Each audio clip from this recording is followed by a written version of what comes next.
Hi, friends. Welcome to the Genesis of Shame podcast. I'm your host, Sam Landa, and I'm here to help you speak biblical truth to the shame you experience in relationships. My hope is that you grow in your understanding of how shame impacts you so you can learn how to connect with God and others.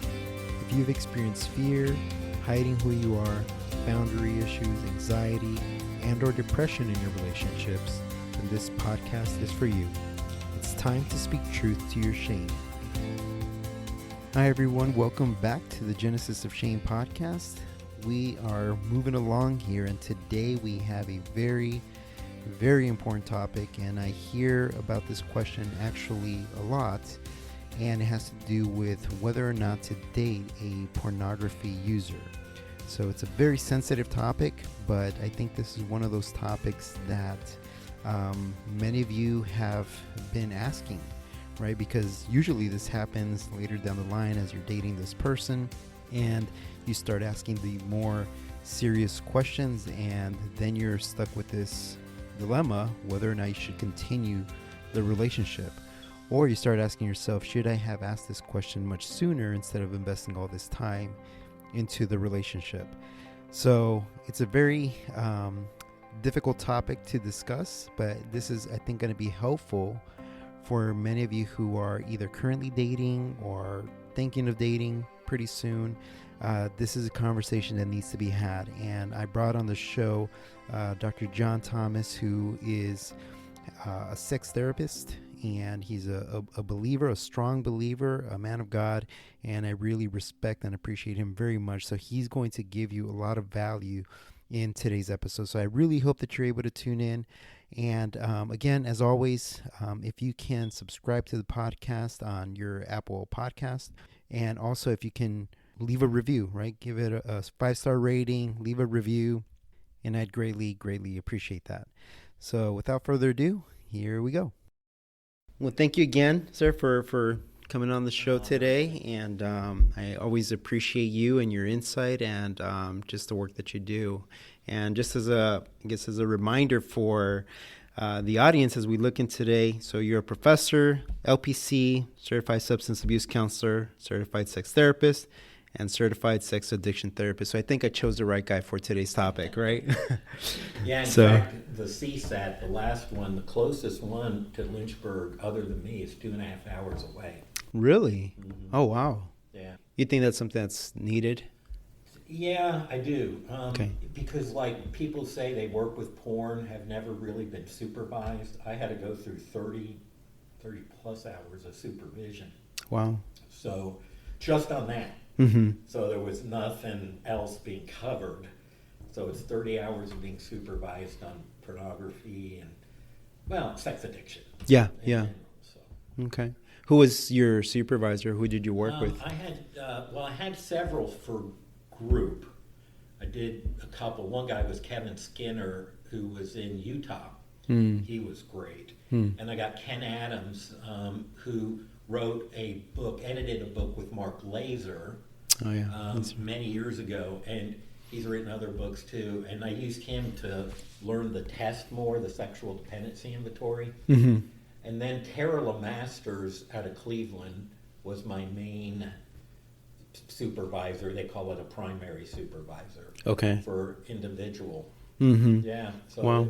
It was good. I met people all over the world. We had people from Singapore on the group calls, and a guy who was certified sex offender provider. So that added a whole different view, because I had a guy who was accused of molesting family members, not immediate family members. Mm-hmm. So he was very additive. So it's synergistic.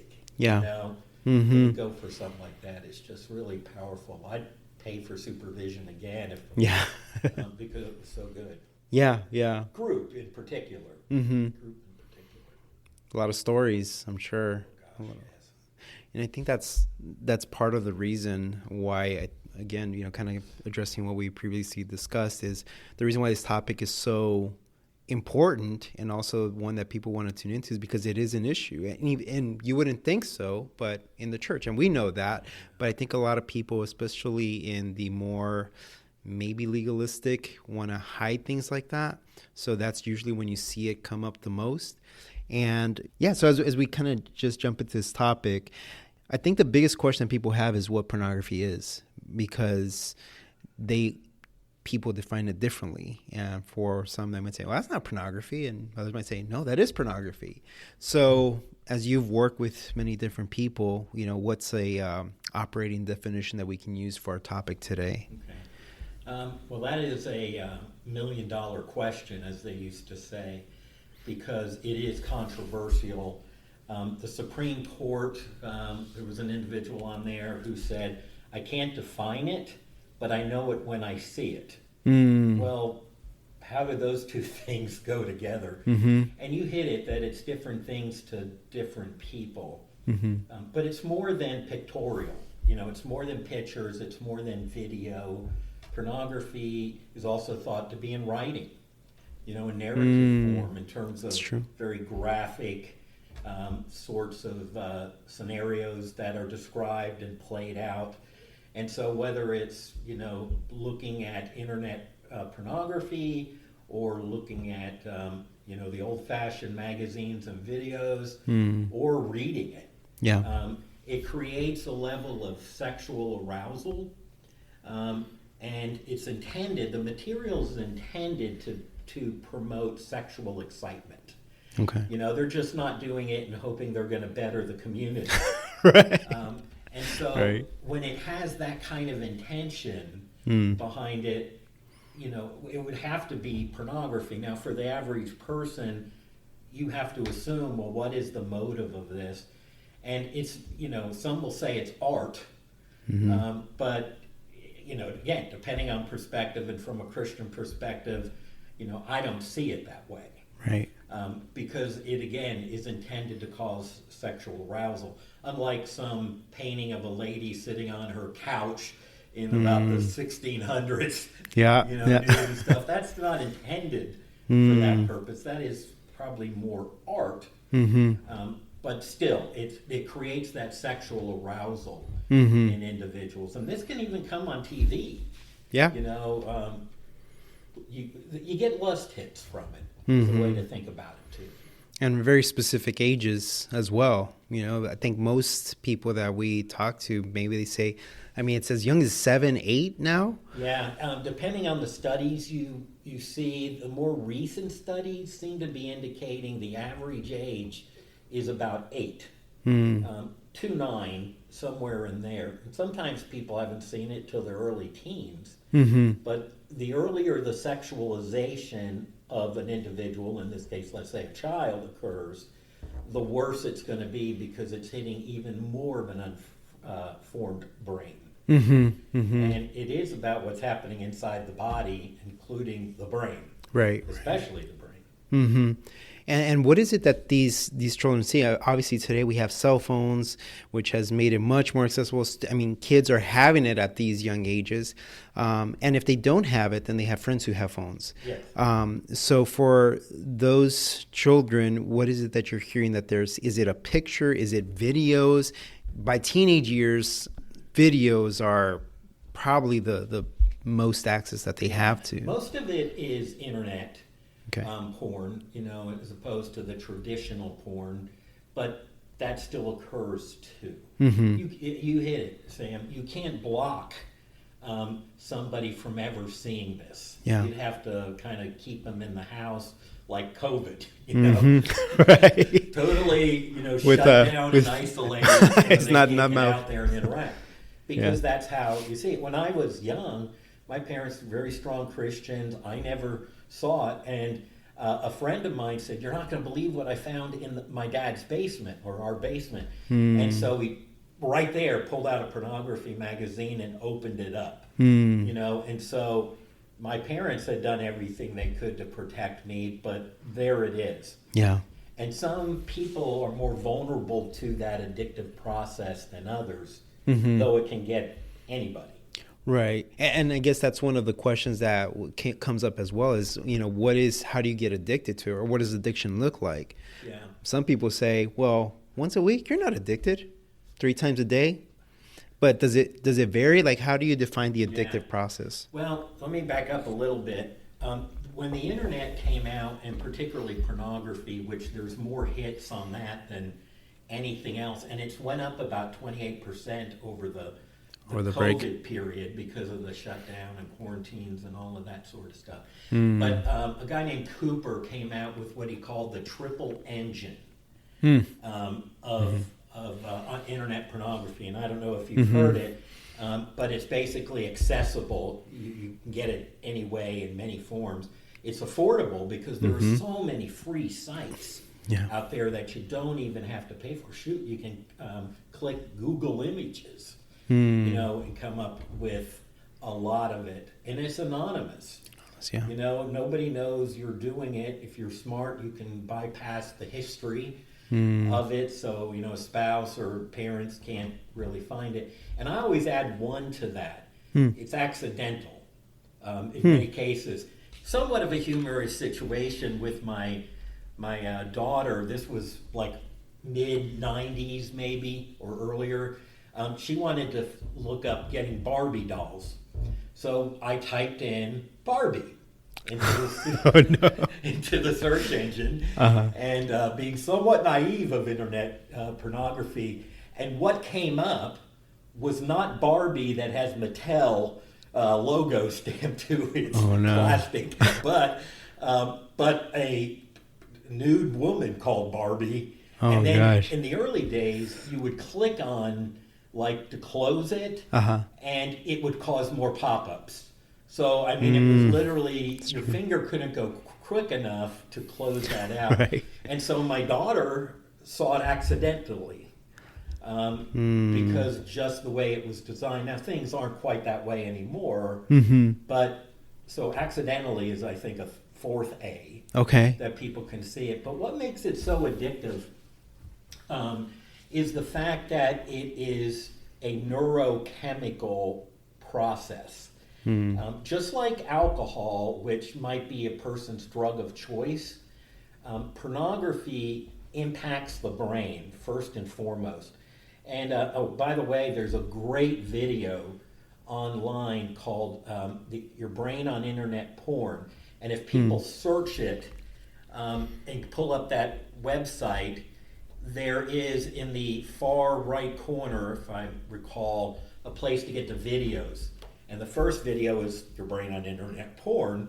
There's other resources on there on the main page, but it's about an hour and 10 minutes, and it goes through it in understandable kind of lay language, but very quickly. You almost have to watch it a few times on just how it impacts the brain.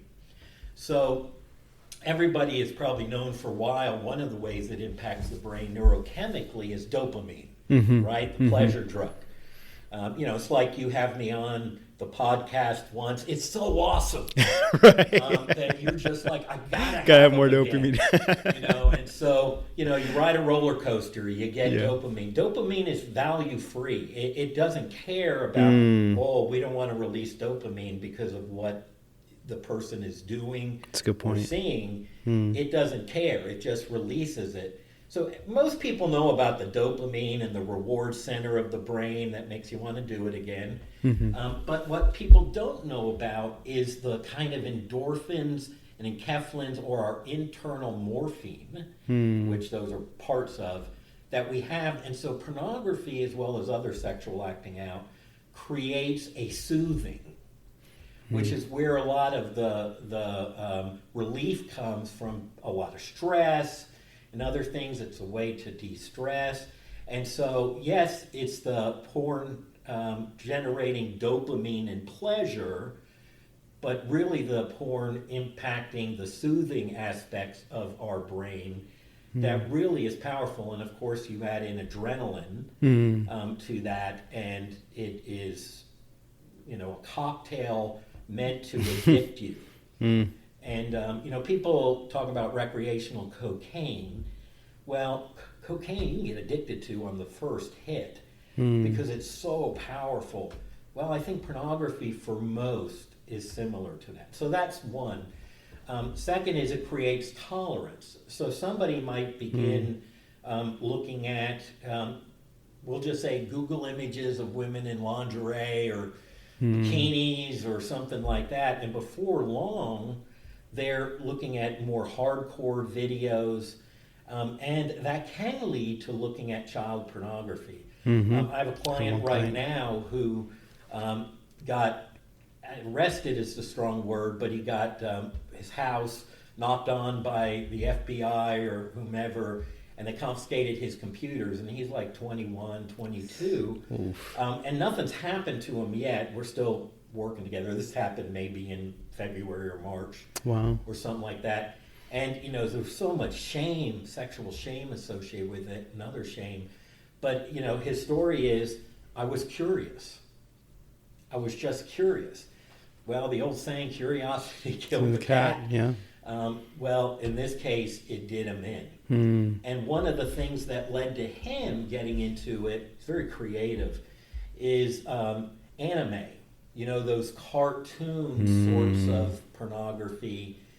And that just kind of led to getting in chat rooms to talk about that stuff, which led to him finding out about the dark web, as it's called, where he found the child pornography. And so it's tolerance, as we talk about in substance abuse, right? It builds up, and you need more to get the same effect. And that is a clear-cut sign of addiction. Right, yeah. And also using despite negative consequences makes it addictive because of the fact that people will get caught at work. And I used to work with a large Fortune 50 company providing counseling and psychological services, and they'd come to me. But because it was addictive, they wouldn't be honest because you lie, and then they'd get caught again on it. Well, you know, in this case, it was like 2 strikes and you're out for that sort of stuff because of what some of the content is. And so, you know, you use your spouse catches you, or your boyfriend or girlfriend catches you, and the same thing kind of happens. So you get that kind of addictive process, and preoccupation with it is another thing, thinking about it, going on a business trip where you can maybe have more access to porn. So really what you look at in terms of the substance abuse, for sex addicts that are pornographic focused, it is the preoccupation with having time on that. In fact, there's 2 types of sex addicts, and the first is classic. These are individuals that kind of during more my age and growing up, and of course they go back earlier too, but person may have been sexually abused, they may have had these kind of backgrounds and sort of metastasized into acting out. That could be pornography as well, but not the same as what we now call the contemporary sex addict, which is all about the pornography. And that becomes so it was like, well, I've never crossed the flesh barrier, you know? Right. I've never had sex with anyone. I've never had chats with somebody other than you, honey, about sexual sort of stuff. But that's a very different sort of animal to treat than is, you know, the classic. Overlap for sure, but the classic is very different. I'm glad you included writing and anime, because I think those are 2 things that people probably don't really consider. Sexual and graphic. Right. In fact, the client I was mentioning, you know, he's been great. We've dealt with so much stuff, and he won't look at pornography as most people think of it, but he won't give up the anime and the narrative around it. We're still working on that because he sees it as harmless. Okay. I'm not hurting anybody, and I've talked about, well, what are you doing to yourself, so I won't get into that. But he's not objectifying women, really, and of course, these are all cognitive distortions. Right. But for him, it's this justification of it. But it was his gateway also into it. So, yeah, people don't necessarily see that in the same way, but the question is it creating arousal? Right. You know, and is it creating kind of sexual excitement? And it did for him. but he's somewhat minimizing, not denying, but minimizing that now. You mentioned the classical type of addiction. I think this is the part, this is the big question that why this episode came to be, is that if I'm dating someone who's using pornography, should I continue dating them? Or when do I bring up the topic? Or what is pornography? So all of these things kind of lead to this big question about to date or not to date. I'm gonna quote it because it was good, and you could correct me if I'm wrong. With it. I'm gonna put it out there. To date or not to date, that is the question. Whether it is nobler in the mind to suffer the slings and arrows of dating a porn user, or to take arms against a sea of porn users and by opposing end the relationship. So I'm throwing it out there just because it caught my attention, and I think people will also find it a real struggle. I mean, should I or should I not date someone? Yeah, and this is the $1 million question, really, about it. There's a couple of them. But what is porn, and then what do I do? And basically, without getting into particular statistics, 3 out of 4 guys that are eligible, if you will, partners, use porn a lot, or they are addicted to porn. And so and by the way, 30-some% of women use pornography too, and I've dealt with that, but we're going to just kind of stereotype it for conversation for the most part. And so how do you find somebody where that's not an issue or hasn't been an issue, at least? I think by the age of, I think it might be 16 or 17, I don't remember, 93% of kids, boys, have seen pornography, and it's like 73%, I think, of women who have seen it. Now, they may not be impacted by it. They had some sort of exposure to it. Yeah, but they still have been exposed to it. So if 93% have seen it, and it is, I believe, addictive, it makes kind of finding individuals out there rather difficult. And so I'm a big believer is, do you know what you're signing up for? And so it's important to know. And I think it's important for the, again, we'll just stereotype it, the woman, the girl in the relationship, to bring it up. Some guys, and this is more common than you would think today, will share that. But they don't necessarily share all of it. Right. They might say that's all of it, but it's kind of like, okay, you can come into my house, and because you're my girlfriend, you can kind of roam the house, go in the bathrooms, go in the bedroom, have you get something out of the closet, but there's really one closet right. that you don't know about, it's locked, and you don't have access to it. You may have access to 98% of the house, if you're a romantic partner, but it's that 2%, the devil is in the details, where they may not be sharing. Yeah. And so you don't really know. And so if you are getting something from the individual that, I've looked at it, once in a while I look at it, but it's really not a problem at all. If you have feelings for this individual, you're going to kind of buy that. Right. And it's not necessarily, and probably more often than not, the complete picture of it. Because again, there's so much sexual shame right around that.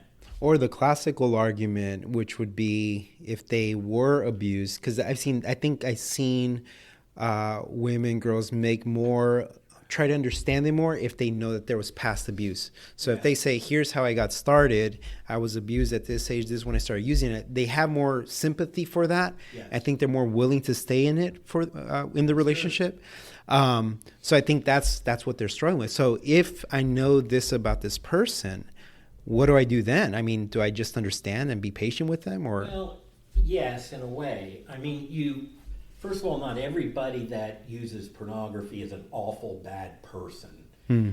I tell my addicts, more than I tell the betrayed individuals, particularly early on, that, sexual sins is not listed in the 7 things God hates that are mentioned in Proverbs 6, right? Not that it's fine or it's excusable or anything like that, but I always found that interesting. You kind of think adultery or something else would have made the list.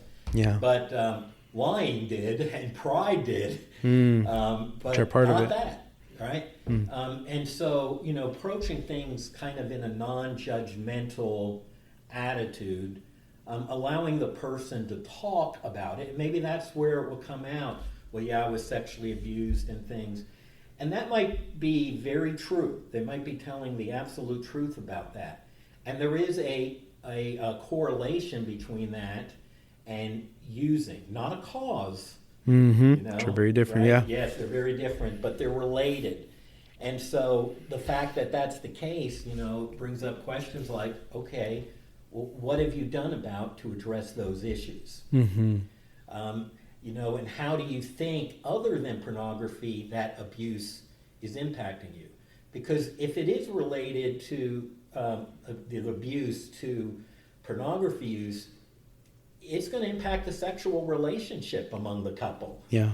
And so it's not like just pornography. This affects an individual in many ways. The defense mechanisms they use, that can make it a means for them to continue or to distance their own self from what it feels like. You kind of sear the conscience or you ignore it. You're back in the closet.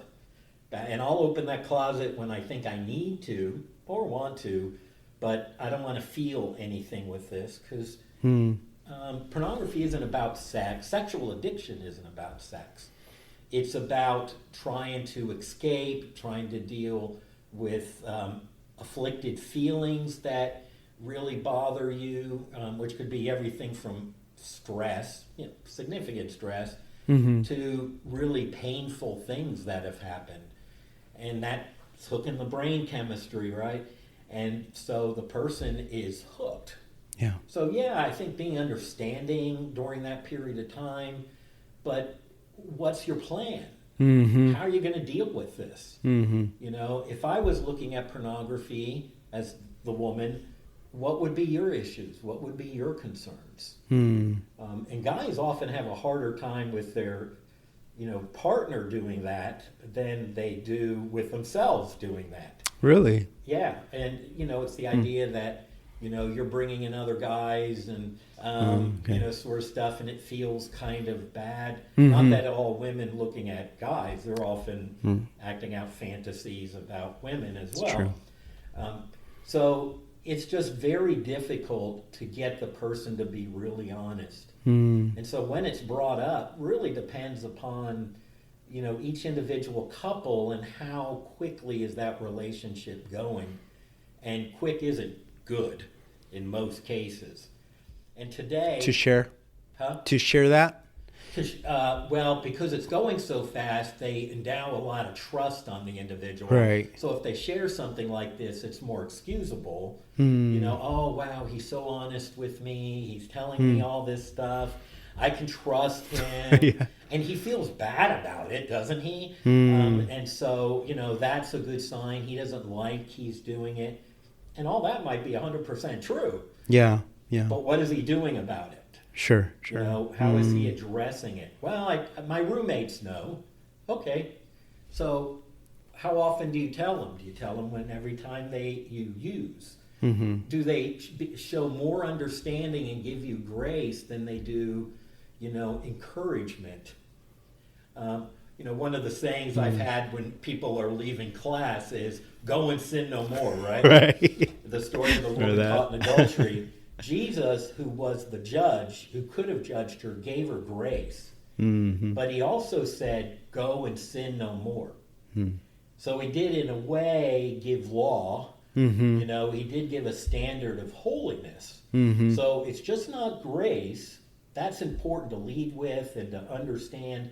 But it's, again, bringing in the standard. Right. What are you going to do with it? How are you going to help yourself? You know, and the more willing somebody is to do that, the better the prognosis. Yeah. And you know, I think purpose of dating becomes a big thing too, because dating went from courting to dating to let's talk to now Netflix and chill. You know, that's like the whole thing now. Yeah. And so I think purpose of dating plays a role here, because I think it dictates when the person chooses to share. Because let's say the couple has been dating for 8 months and the guy says, I don't want to marry her with me having this problem. He shares, and now she's thinking to herself, we've been dating for 8 months, and now it puts her in a bind. And I think some Christians want to know, do I address this sooner? Like, should the guy or should the girl say, I'm going to bring this up in the first couple of dates because I don't want to invest if this is going to be an issue. I had a girl who shared one time, it was in a group setting, and she just shared, you know, I've given up hope that there's any man out there who has not seen pornography. And what does that mean for me? Yeah. And that's where they are. So as we talk about this question, you know, what hope can we give to those who are dating right now? Because I'm sure, positive that anyone who's listening to this podcast right now is thinking to themselves, this is where I'm at. Whether it be the one who's using or the one who's wanting to forgive, they're in that bind. Yeah, that's a great question. It's, again, a little bit of an individual decision based upon how the relationship is going. Mm-hmm. Nowadays, people don't date or court, they hang out. Right. And so, you know, at what point does hanging out become dating, boyfriend, girlfriend? It is, you know, I guess a very fuzzy, ambiguous thing. Mm-hmm. But I think there has to be a level of wanting to move forward in this relationship. I want to pursue this relationship, and before the emotions really hijacked the thinking part of the brain, that the brain, the prefrontal cortex, the front part of the brain, can kind of then bring up the questions about this if the porn user hasn't done so already.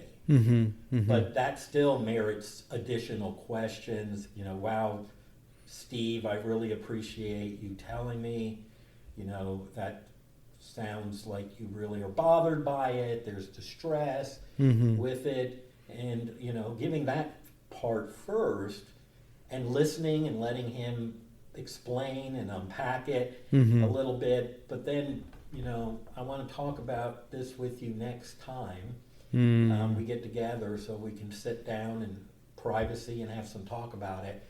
And that gives time to pray. You know, God, how do I approach this? What do I do? What do I say? You know, maybe talking to a special girlfriend or two to get, like, what do you think? But you're right. When somebody gets the idea, I'm not going to find one, then I'm going to take what I get. Right. But, you know, there's truth in that. But there's truth in that if the guy said, I've never used pornography. I saw it when I was younger, but I found it disgusting and degrading and stuff. Doesn't mean 2 years after the marriage, he's not going to get hooked by it. And that might be 100% the truth when he says that. He's not lying. But life, you know, you've been changes married another things. year and you're getting older, it changes things. And so nobody knows what's going to come in and what's going to impact them. And so anything you are actually approaching an individual in faith, and that's why we say for better or for worse. Yeah. Right? And so what is considered worse and how much worse and how long do I put up with worse are, you know, key questions. They're things I think the Bible gives as an outlet. Not an outlet, but an out clause for it. But that's a whole nother conversation, really. So you don't know. I did a marriage for somebody. It was a student, female student, whose boyfriend admitted to using pornography. And we talked at that point. I did kind of some mentoring with her, wonderful young girl. And he went and got help. And he was like, whatever the counselor said, he did. Okay. And so we talked, and she felt good about moving forward in the relationship. And we would meet, and I would kind of encourage her, here's some things to ask without trying to control it, because that's an issue.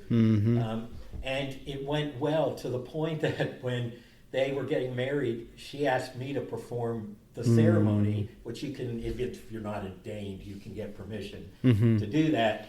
And gosh, it was such an honor to see, here's a couple that's already been through issues, right? A significant issue. And she's learned that this is a guy who will step up to the plate. And he's learned, I have a wife who has grace, but she was also very clear with him, based upon our conversations about, what she expected and what she wanted to see. And so, go and sin no more, but neither do I condemn thee, right? Both messages were there. Yeah. And I think that is critical. So, and I've got some questions I can give you that you can maybe put on the website. I could go through a few of them, but nobody will remember them if I go through them all. But there's a lot of questions to kind of ask lovingly, carefully, but to ask without shaming, without judging, to kind of get more information. And to the degree that the individual is willing to come clean with that information, will tell you something. Yeah. But again, there's always that potential for a closet. Right. And then to that point, I think then the girl feels ashamed because I should have known better. I've also seen that side where I made a mistake. I should have known. I should have asked more questions. And I think that's where and that's part of our second section, which is going to be in marriage, because then in marriage, you have to address those issues.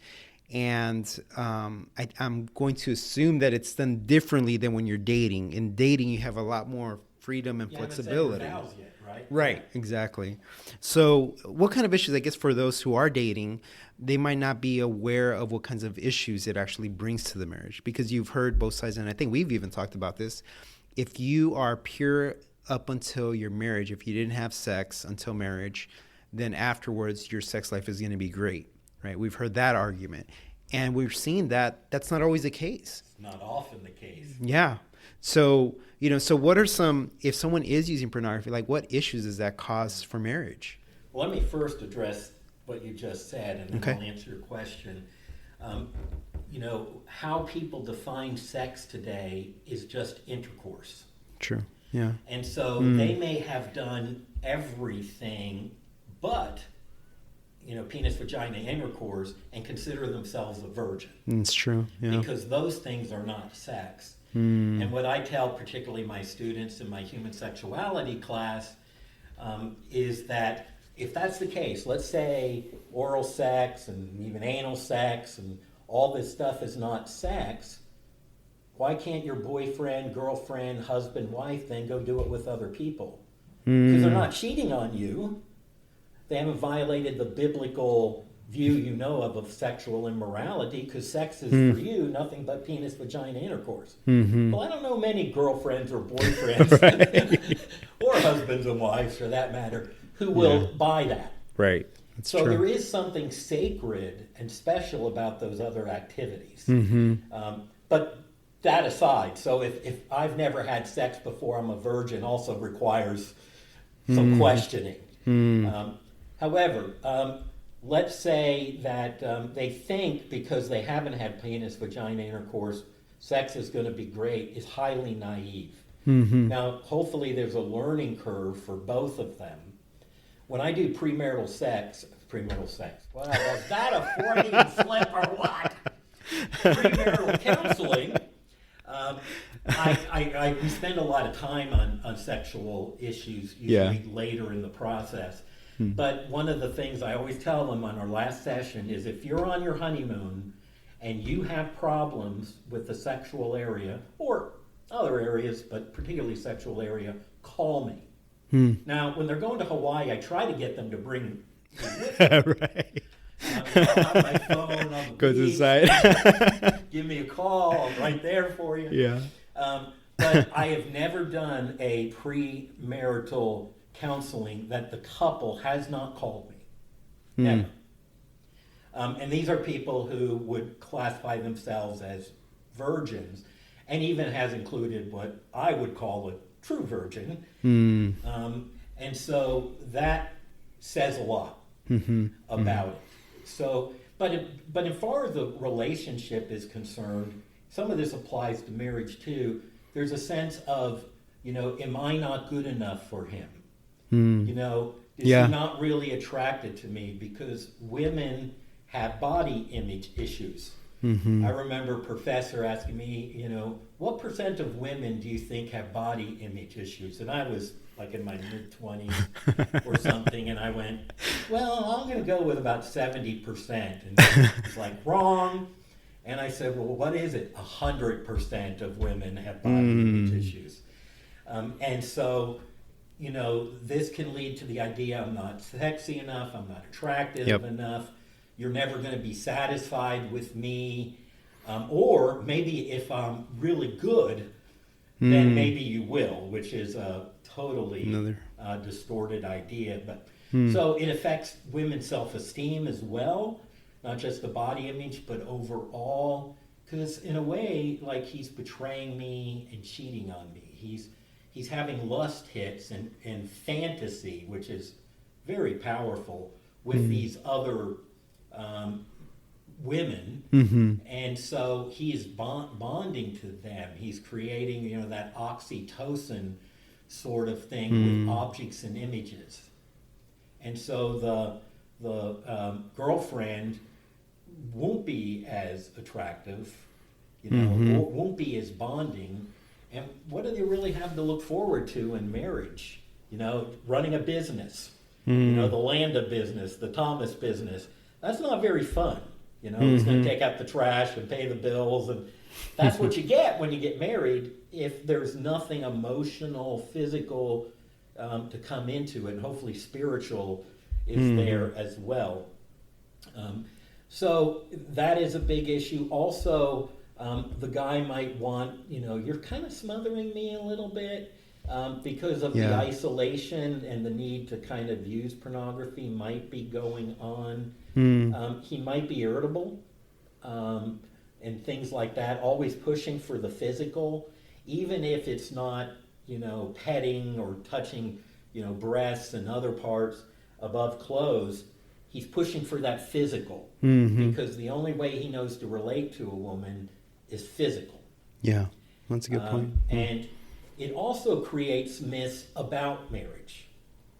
So sexual myths, like women want sex all the time, because what you see in the pornography videos and pictures is not a woman pushing a guy away. That wouldn't be too sexually arousing, but always responsive. But it's a snapshot in time, but you get the idea that these women just want sex all the time, and particularly once they get married, that's the way it's going to be, because we can't keep our hands off of each other right now. So, that's a piece of it in terms of I don't, know kind of how things are going to be, but I assume, and I expect, which is almost like a demand, that things are going to be really sexual. And most women are not like that. They want it to be not so much about them as an object. They want to know they're loved, but they can still be passionately pursued sexually. But it's not about creating this pornography that they're seeing online. And so it can also create aggressiveness. A guy can become more aggressive physically. I think about 73% of, somebody did a study and did content analysis of porn. And I think it was 73% of it or more. Numbers, I just can't remember numbers anymore without writing them down. But high. It was high, involved sexual aggression from the man towards the woman. Light up physical pain, spanking, and other stuff, all the way to really more man-driven, testosterone-driven aggression. And of course, the woman tends to respond But it does create that idea of sexual aggression, and there's a lot of studies that show that. There's a few that say it doesn't, but the most of them say that it's correlated. Yeah. Again, so he might be rougher, and that should be a sign to somebody who's dating that, whoa, you don't respect my boundaries at all. And rape myths. Porn promotes rape myths. When women say no, they really mean maybe. It ought to be that when they say no, even if it is maybe a maybe, it still means no. And, occasionally guys will respect that. Doesn't mean there's not a problem. But, how is he in terms of respecting me as a person? Does he really see me as a person, not a physical object? And I think that's important also to look at. It could affect the man in terms of just even being unfaithful during dating. To varying degrees. Yeah. But he's looking for that outlet. His fantasies have taken over, and he has to kind of fulfill them. And again, this is a brain thing. It's not something that he's particularly prone to. If he wasn't using pornography, he could be the nicest guy in the world, like you. Seriously. And so it's just, this idea that, fantasy is so powerful.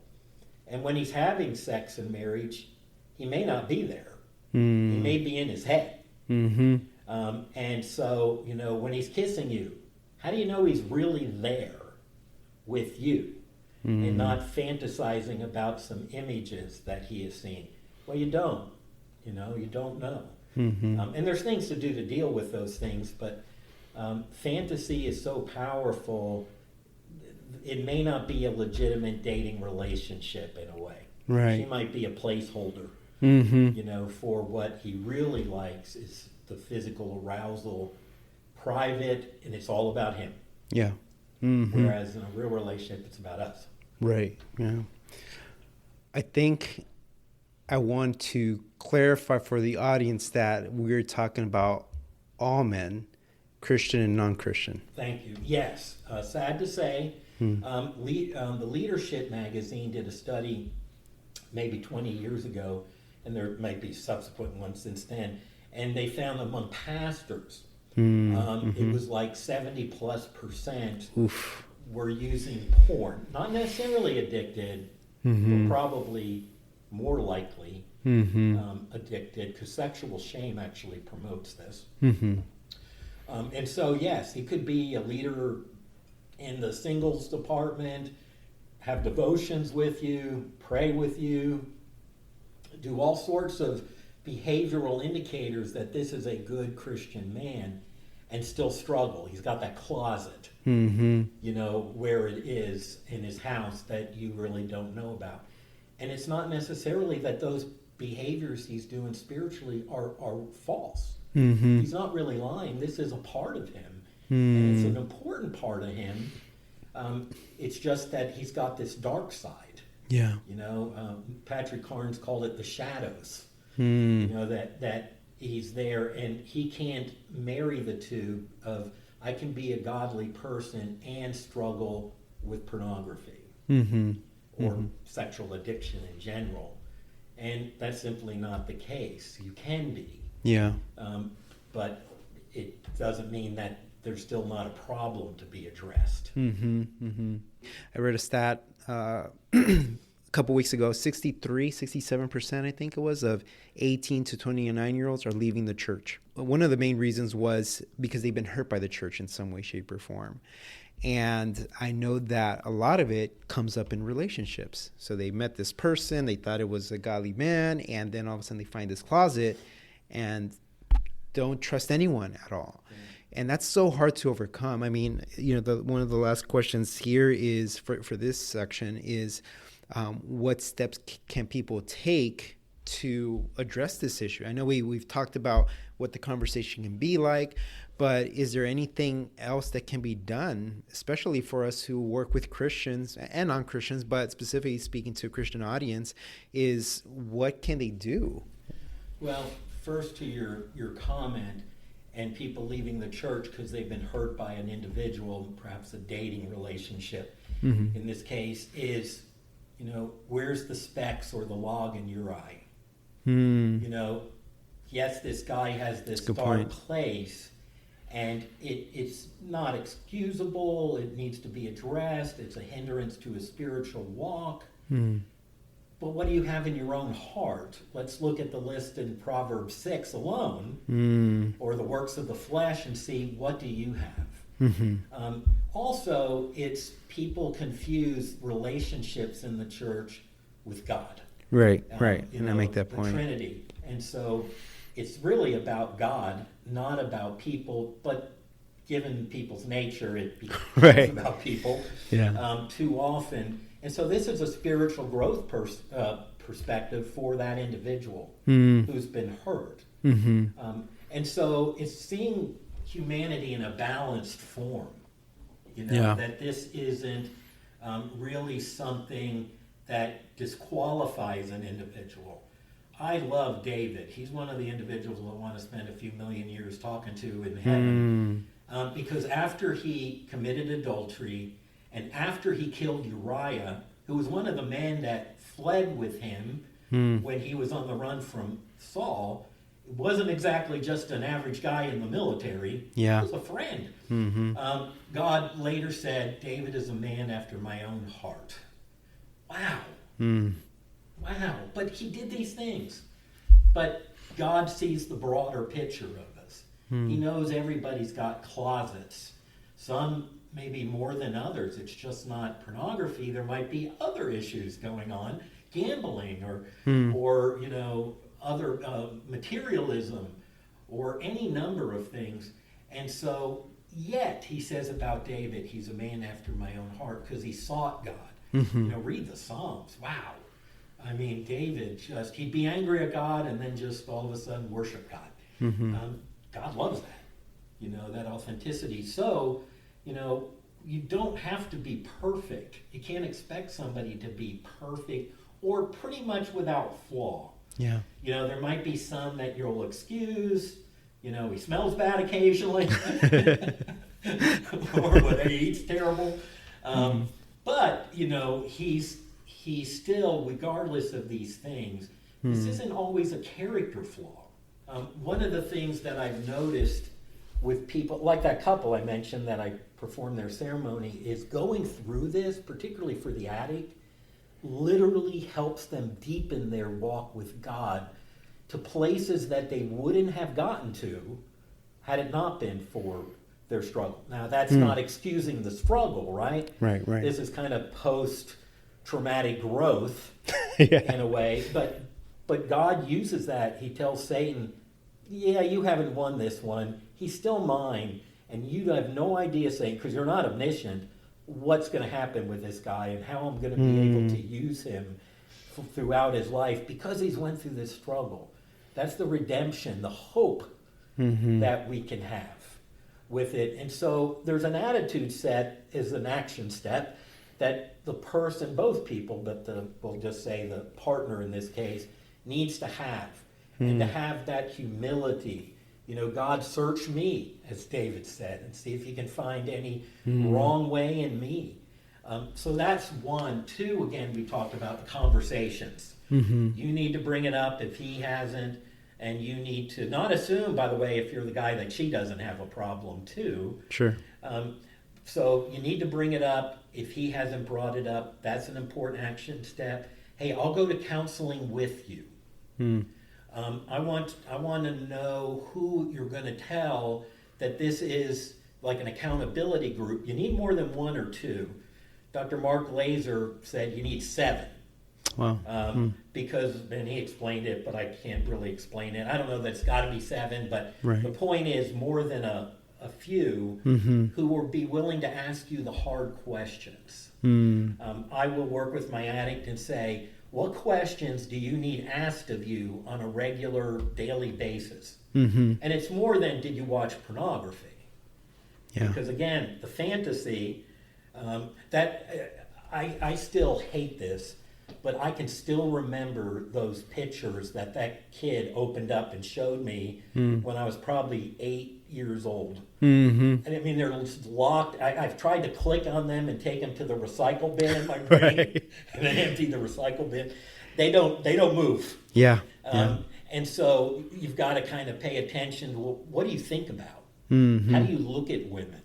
And so you've got to kind of deal with that aspect too. So you need to write down the questions, encourage him to write down the questions, share them with the counselor, share them with an accountability group that's going to literally hold him accountable lovingly.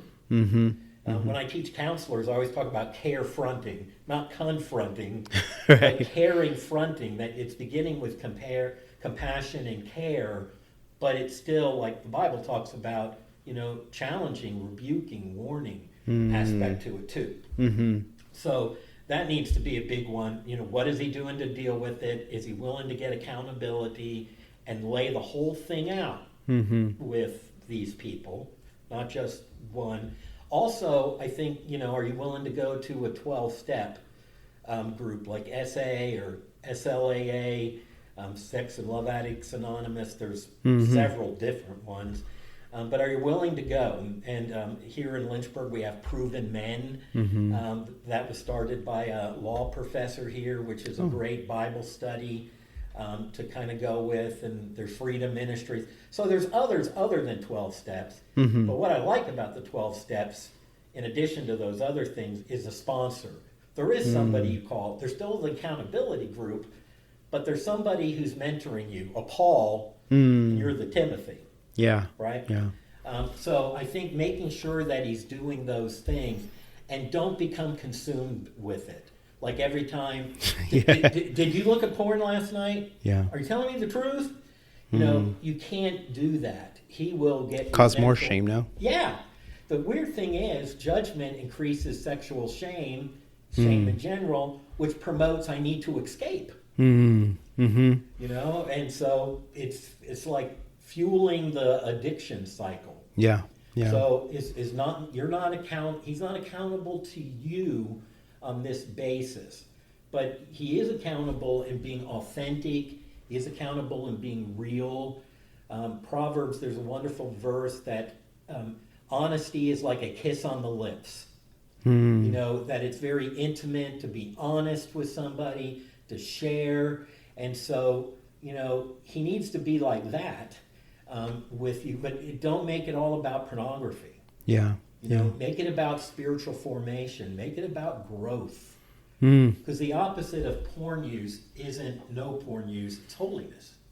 Right? It's obedience, it's growing in Christ. And that ultimately is what changes things. Yeah. Not just not watching. Right. Because there's always stuff going on in the mind and the heart. That's exactly right. It's like a dry drunk. I'm not drinking, but I'm really a drunk in every other way. So, those would be the top action steps I would recommend. For those of you guys who are listening, if you're taking all of this in, please use this these steps and this content that Dr. Thomas is providing, because I do, and I'm sure Dr. Thomas feels the same way, feel for you in regards to facing this very difficult topic. There's a part 2 to this that we'll be discussing, and it's on marriage. So hopefully you can also tune in to that one as well. Thank you again, everyone, for tuning in. I really appreciate you taking some time out of your day to listen to the podcast. And I hope that today's episode was of great value to you, as I know that relationships are important to all of us. And it's difficult to know what to do when you face these very difficult circumstances. So I hope you were able to learn something from today. And I will also be providing Dr. Thomas's list of questions to ask. So feel free to go to the podcast page, which is Created to Connect, and I will provide it there. Just ask for it, and I will send that your way. Okay. And again, next week we'll be discussing what this looks like in marriage. So I hope you can tune in next week. Take care, guys. Have a good one.